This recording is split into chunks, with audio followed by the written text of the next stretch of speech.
Dans un vaste royaume mandingue, entre savanes dorées et villages fortifiés, vit un guerrier respecté, connu pour sa bravoure et son sens de l'honneur. Chaque matin, avant de rejoindre ses compagnons d'armes, il partage un moment avec sa famille, sa mère, gardienne des traditions et de la sagesse ancestrale, sa femme, lucide et protectrice, et ses enfants, encore innocents mais déjà marqués par les récits de guerre. Mon fils, le vent ne souffle jamais sans raison. J'ai vu des signes. Mère, les signes ne gagnent pas les batailles. Ce sont les hommes. La mère, forte de son expérience, lui rappelle que les batailles ne se gagnent pas seulement par l'épée, mais aussi par la prudence. Sa femme, attentive aux signes et au silence, ressent une tension inhabituelle parmi les compagnons du guerrier. Même ses enfants, à leur manière, perçoivent un danger invisible. Tous tentent de lui ouvrir les yeux, les regards fuyants, les paroles ambiguës, les décisions étranges de ses frères de guerre. Quelque chose ne va pas. Il le supplie de rester vigilant, de ne pas accorder une confiance aveugle à ceux qui combattent à ses côtés. Mais le guerrier, tiraillé entre loyauté, honneur et amour pour sa famille, doit faire un choix difficile. Écouter les avertissements de ceux qui l'aiment ou rester fidèle à ses compagnons d'armes au risque de découvrir trop tard une trahison qui pourrait lui coûter bien plus qu'une bataille dans un vaste royaume mandingue entre savanes dorées et villages fortifiés, vit un guerrier respecté, connu pour sa bravoure et son sens de l'honneur. Au cœur d'un empire en tension, un redoutable chef de guerre mandingué mène ses troupes avec bravoure et honneur.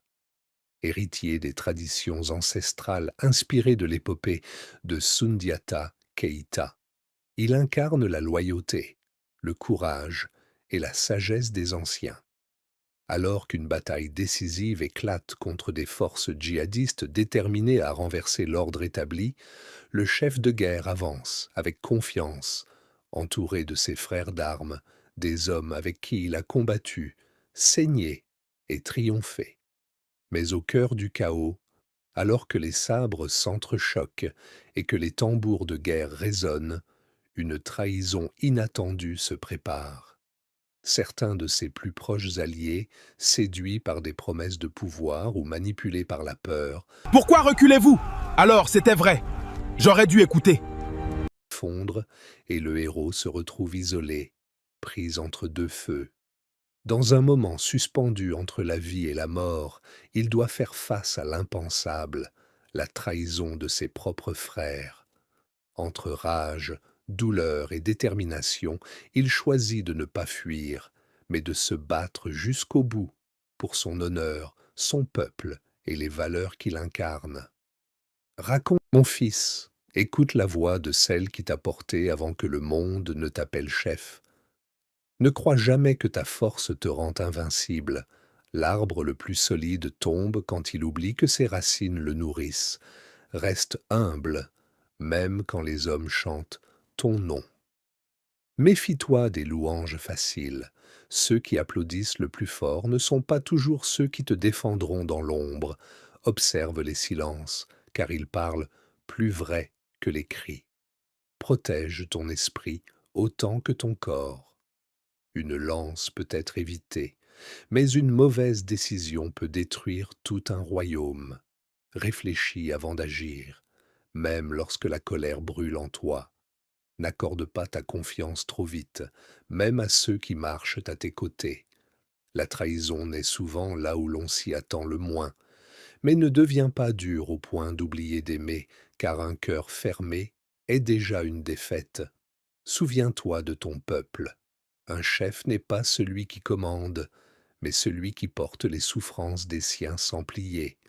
Si tu combats, que ce soit pour protéger, jamais pour nourrir ton orgueil.